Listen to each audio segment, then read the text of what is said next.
Voltamos para o segundo bloco do nosso programa e estamos conversando com o professor de filosofia José Ricardo Cunha sobre ética e poder judiciário.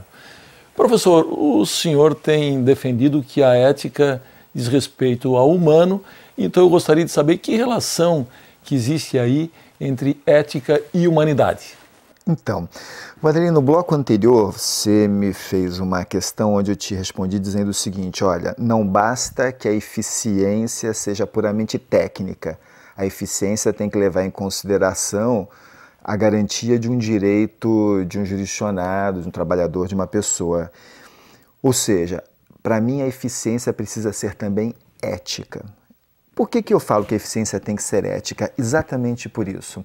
Porque o ético é aquilo que diz respeito ao humano. Todo juízo ético diz respeito ao mundo humano, esse mundo da cultura que nós produzimos. Na natureza as coisas acontecem e não tem sentido fazer um juízo ético sobre a chuva, sobre o sol, mesmo sobre a cadeia alimentar, mesmo que isso nos incomode. Certo. Mas eu não faço um juízo ético sobre isso. Agora eu faço um juízo ético sobre as coisas que acontecem no mundo humano.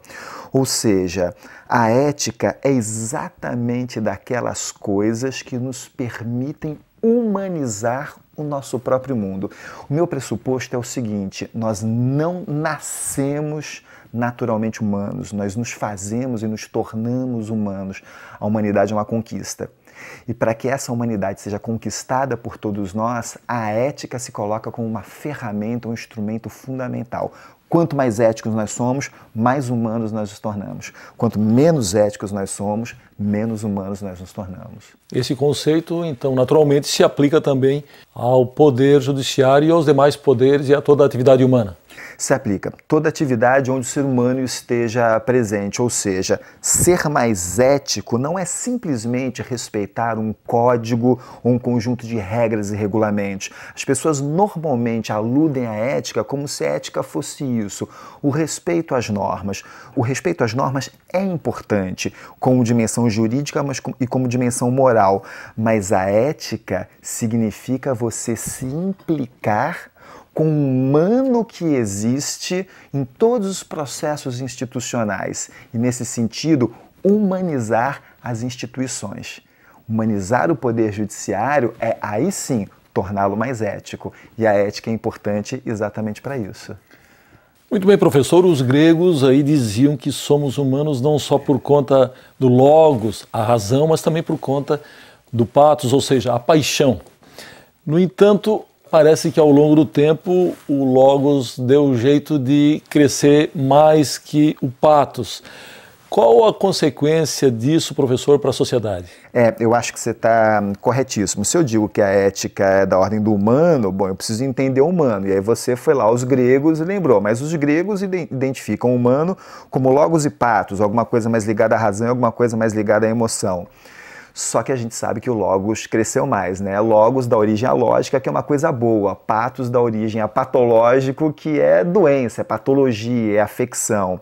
A consequência disso, Vanderlei, ao meu ver, é que nós herdamos um mundo dominado por um padrão de racionalidade instrumental, ou seja, uma razão que domina e que reduz todas as coisas e, no limite, as relações e as pessoas a meros instrumentos. Instrumentos, você sabe que é aquilo que a gente usa enquanto funciona.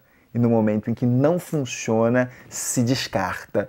Eu acho que isso acontece com coisas, acho que isso acontece com relações e acho que isso acontece inclusive com pessoas, né? Nas relações, nas situações instrumentais, pessoas e relações são muito facilmente descartadas. Por quê? Porque não atendem mais à sua funcionalidade. Acho que esse é um grande drama que as instituições vivem e que o mundo contemporâneo vive.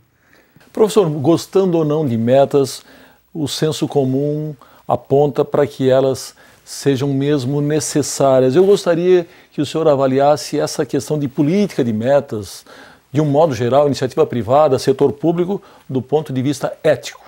Então, acho que as políticas de metas, elas ajudam a dar uma espécie de estabilidade, segurança, confiabilidade em relação à entrega de um produto.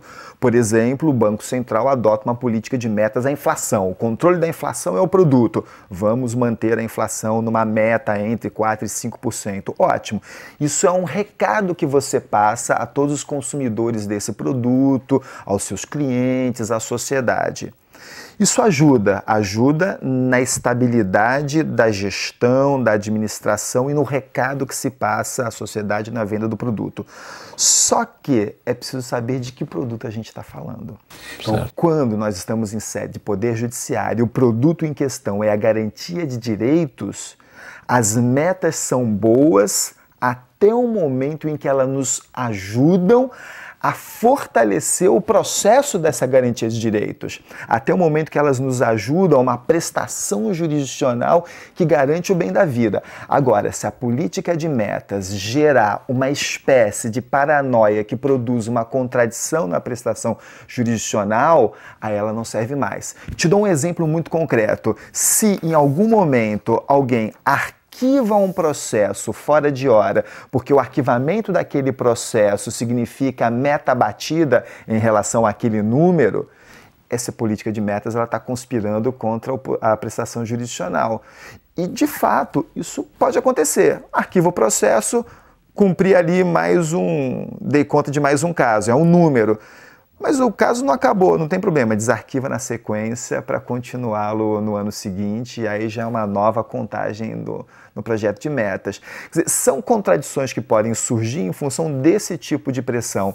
O juiz que decide e todas as pessoas envolvidas no processo decisório, eles têm que maturar aquela decisão para que seja não só uma decisão, mas a melhor decisão. É isso que o trabalhador espera, é isso que o jurisdicionário espera. Professor, está na hora do nosso segundo intervalo. É só um minuto.